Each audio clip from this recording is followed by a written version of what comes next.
Hi, family. I just wanted to say hello again.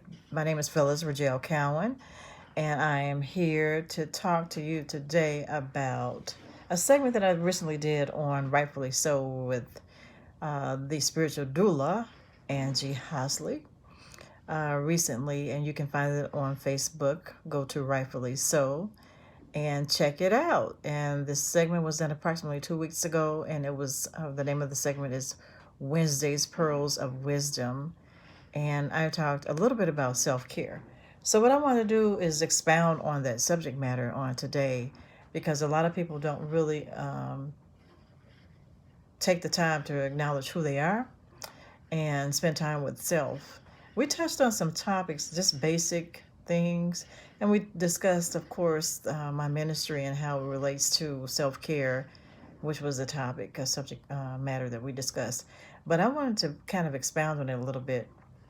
And I had to do some research myself and find out exactly what were pearls of wisdom. And I found out that that's exactly what they discussed or thought um, many, many years ago. I won't say ancient history, but they've always thought that the wisdom was acquired through experience. And we still today also believe that as well. And the pearls are symbolic of wisdom through the experience that we have, and it's also believed to offer protection to us as women to attract good luck in our life, good fortune. It's said to be of purity, generosity, integrity, and wisdom and loyalty. So I wanted to first talk about one of the main concerns that I had, which is just a few topics that I want to hit on under that subject matter. And that is the first one is remaining yourself. And that is begin by taking time to meditate on the ideas that you have, your visions, your dreams, finding yourself being drawn to on a daily basis. There are things that are within us that we desire to do and have or to experience in our life, and we don't take time to nurture that, or as one of my friends say, crystallize that. Crystallizing it meaning compound that idea, and so that it can be a product that you can focus on and manifest that thing. The other thing is reinventing yourself. Maybe you have to reinvent yourself to acquire the things that you desire that are of interest to you to further pursue it.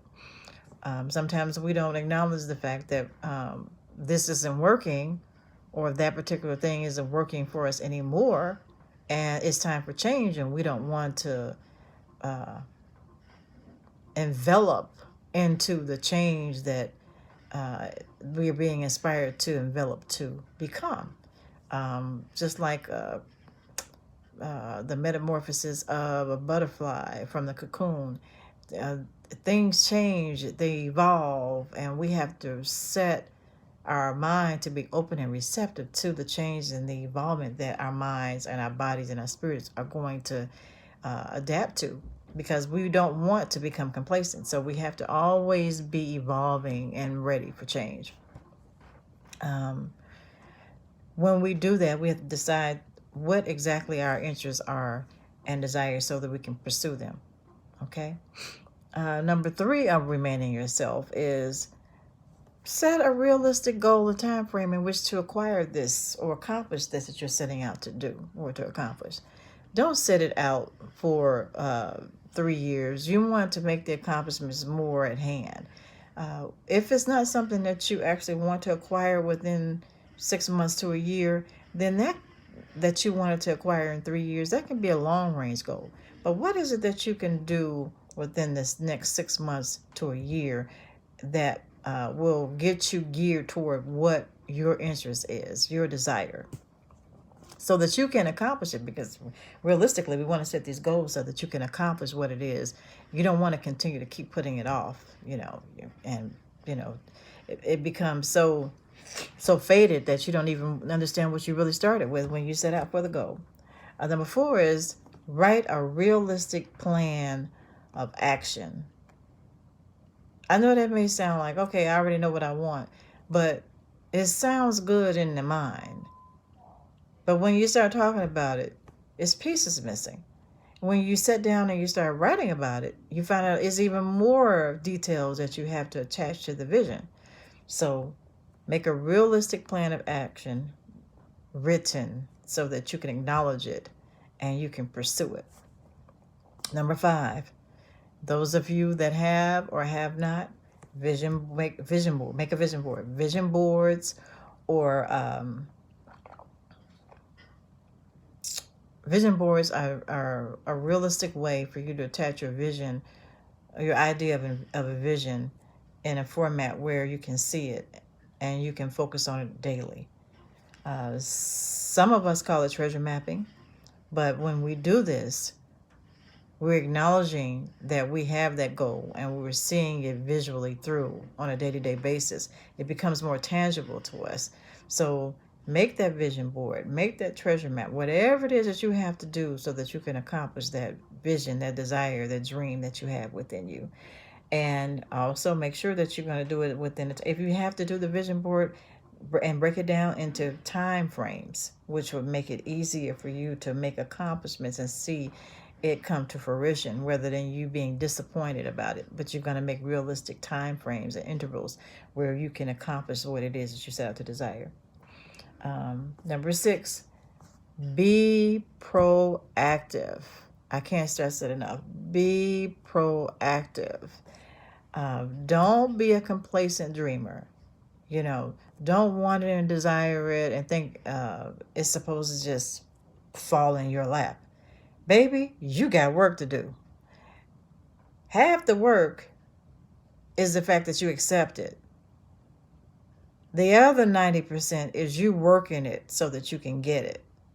Yeah, it's 90%. You have to work that vision, which means that it's mind work. It starts right there in the mind. If you can see it, you can attain it. And if you know that, then you will go for it. Okay, so the second topic that I want to discuss is self-care. The most important part of you becoming all things good. You can't forget about yourself when you're trying to do whatever you're doing. You're really the most important person in your life, so you have to always remember that. Self-care is becoming proactive in your health, your well-being, and especially during stressful times. Sometimes, especially now with COVID-19 and the riots and all these other things that are going on in the universe, we have to always take time to de-stress. Do your self-care. Love you. Manage time just for you. Spend time with you doing you. Making sure you're happy, healthy, well. Reassess your values in terms of your health check, your diet, or the way that you spend your day. You make quality time for yourself. Are you spending time with being just one with nature to just identify who you are and reassess your thoughts? That's self-care, okay? It's your healthy relationship that's going to promote you to have everything that you acknowledge as being important in your life, okay? It keeps you sharp, it keeps you motivated, and it increases your confidence. Know that it is your law of attraction. I couldn't have said it better. It's your law of attraction, okay? What you think about, you bring about. So if you're thinking healthy thoughts, then you bring about those healthy thoughts. When you can open your mind and your heart and your spirit and receive the good that God has, or the spiritual that the universe has for you, then and take in the things that you are receiving, then you can project these things outwardly. And once you'll be able to project these things outwardly, guess what? More of the same is going to be attracted to you. But you have to start with you first, okay? So the next thing I want to talk about is, of course, your plan of physical, intellectual, and social plan of care. Those are very important, okay? We need to do whatever it takes to make sure that we're healthy, not just eating the right things, but going to our checkups, going to the dental checkups, making sure that we're physically fit. If you need to lose those extra few pounds or inches, and I know I do, and it's very, very difficult. I don't care what I've done. I've lost, but I haven't lost as much, but I'm still working at it. Don't give up on you. You are important. You are the love of your life. Okay? Get your proper rest. Get your sleep. Set a goal for yourself. I want to be 60 and fit into a bikini with no belly. I got a couple years, but that's what I want. Okay. Yes, right now I would love to be able to do that, but realistically I'm having difficulty trying to get the pounds down. It may be more water, but I might have to change my diet. So I'm working at that, and that's something I'm working at for me. For you, it might be just getting more rest or setting aside time to read a good book. It's all about you. That's what your self-care is about. What it is that you need to do. Make yourself a priority. The intellectual aspect of your self-care is growing, engaging, your pursuit of learning, whatever it is that you want to learn. Be positive in the midst of what it is that you're desiring to do in terms of perhaps you want to learn more about history, psychology, whatever that subject matter is. Just pursue it. Pursue that aspect of learning by engaging yourself into it. And practice mindfulness.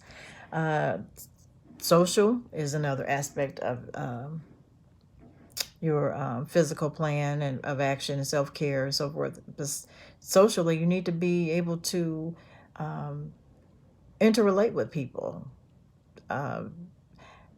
Do things that make you happy. Get out and do the things that make you happy. There are things out here that you probably never even explored, never tried to explore because you're too afraid to do it by yourself. Forget about it. Okay.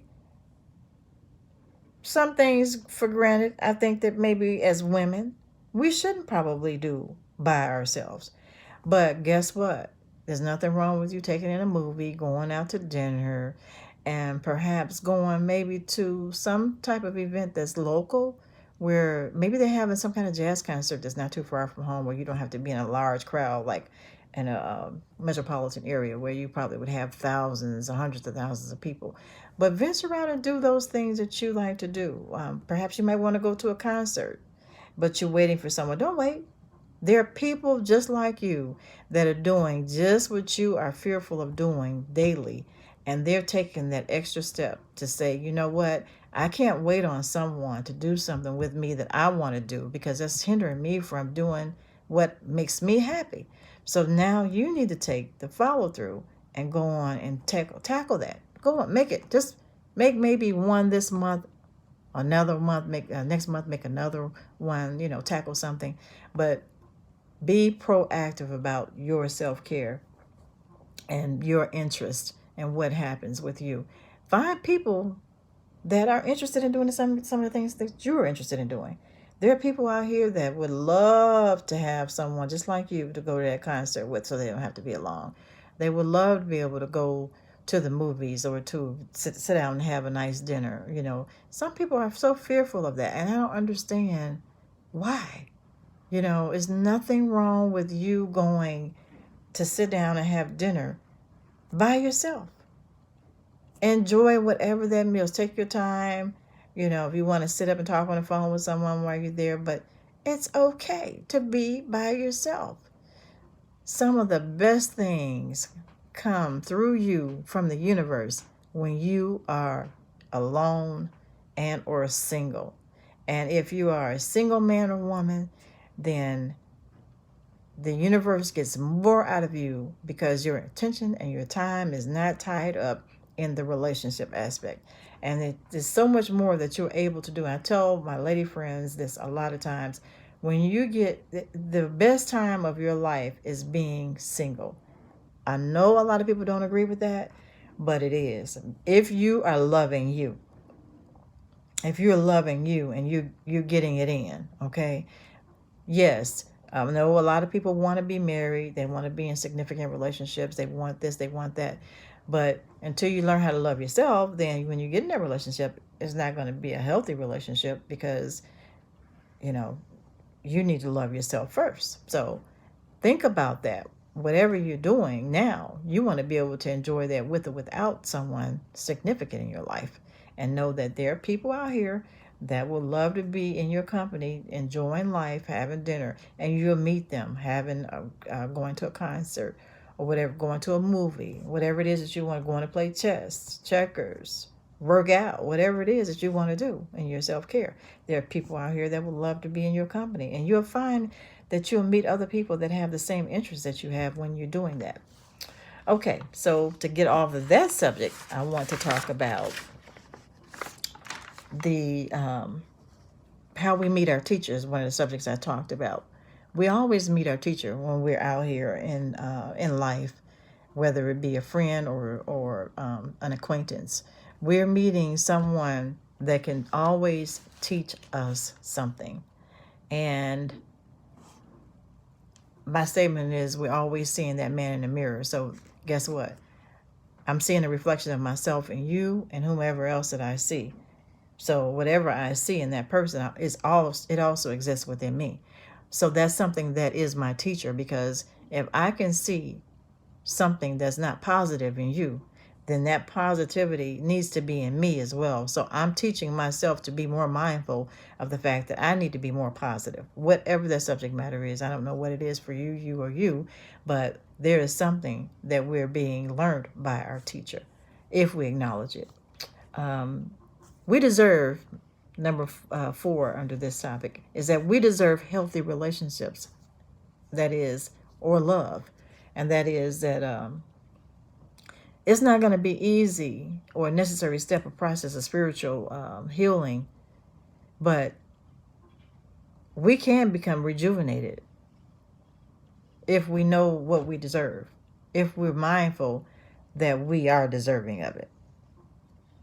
Know that you're the first teacher of loving yourself, and you're the first teacher teaching anyone else how to love you. So because you deserve a healthy relationship, it's always going to begin with you loving yourself inside and out. Number 5, when we encounter relationships that are not healthy, conversations that are not healthy, arguments that are not healthy, because we can argue and agree to disagree, and it can be healthy. But sometimes we can have unhealthy relationships, unhealthy arguments. Know that, I'm going to say this, apologies are not accepted. What do I mean by that? Never expect the other party involved to provide you the closure that you need by an apology. Let me say that again. Never expect the other person involved to provide closure with an apology to you. Okay? You don't need that. You don't need them to give you closure. You don't need their apology. You say, why? I knew they should apologize. They know they were the... Guess what? You know they were wrong. They know they were wrong. But what you need to do is forgive. Simply forgive. Because if you're waiting on them to give you an apology that they may not ever give you, so you're going to put your life on hold waiting for them to give you an apology that they may not ever give you? Is it worth it? Do you need that? Are you giving them that much power over you? I'm just saying, let's keep it real. You don't need their apology. You need to know that you forgive yourself for allowing yourself to be upset and to think that you did. And move on. Move forward. Move in positivity. Let it go. Release it. Release it. Forgive. Forgiveness is not for them, it's for you. So that you can get your greater good. Okay. Got my point across. Okay. Create a bucket list of opportunities and positivity. That's number 6. Explore a new you. I was saying about you going to the show and things like that, or the movies, or go to the music park, or travel to another state, whatever it is you want to do. But create that bucket list for you, a positivity that you want to attain. Number 7, take time daily to reassess and realign your thoughts and your progress. Remember, you are determined to walk in your purpose. Okay? Remain in yourself. Walk in your purpose. Nobody can tell you what to think, say, or feel, but you know that you have a purpose in life. So make sure you're walking in your purpose. Okay? And with this in mind, I want to close by saying that there is a song that I'm pretty sure we're familiar with, and it's by Sonny Charles and the Checkmates, and it's called Black Pearl. Check it out, because we are precious pearls, and we need to be put up where we belong, but we have to make the first step. This is Phyllis Rigel sending you love as Dr. Love, as we war in the spirit, always respectfully yours. Like, share, and comment.